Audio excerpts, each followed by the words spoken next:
Hello les amis, Virginie de la Chambre à Taquillon. Le week-end prochain, le week-end du 8 et 9 février, je suis ravie de participer à l'hippodrome de Reims au salon du bien-être, des minéraux et des thérapies holistiques. Un nom un petit peu mystérieux. Alors j'ai regardé d'un peu plus près en me disant, est-ce que la Chambre à Taquillon correspond à une approche holistique, c'est-à-dire dans la globalité de l'être humain? Alors d'abord sur le plan physique, les personnes qui ont fait des séances de Chambre à Taquillon ici témoignent d'un regain d'énergie.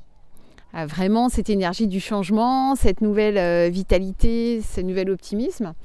Donc j'aurais tendance à dire que sur le plan physique, oui, il y a amélioration.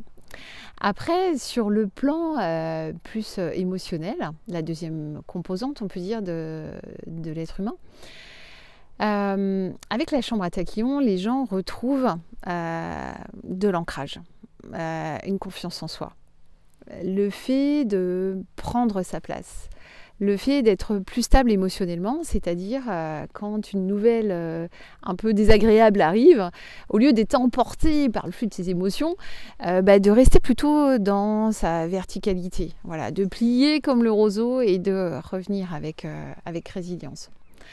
Alors sur la dimension émotionnelle, je dirais que oui. La Chambre à Taquillon a aussi une approche holistique. Et enfin, sur la dimension mentale, sur le fait de se sentir relié à sa dimension spirituelle, un peu plus éthérée, comme certains l'appellent le chemin de vie. Là aussi, je crois que la Chambre à Taquillon aide à se réaligner avec nos valeurs profondes et à se sentir davantage relié à plus grand que nous.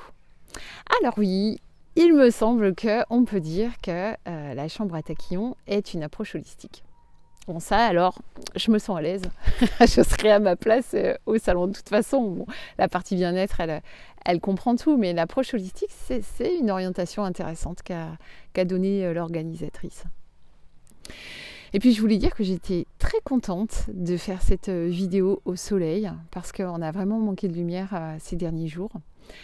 Et ça me fait plaisir de recevoir comme ça là, le qi, l'énergie en médecine traditionnelle chinoise, ou bien le prana, comme on l'appelle aussi en médecine ayurvédique, hein, donc plutôt du côté de l'Inde.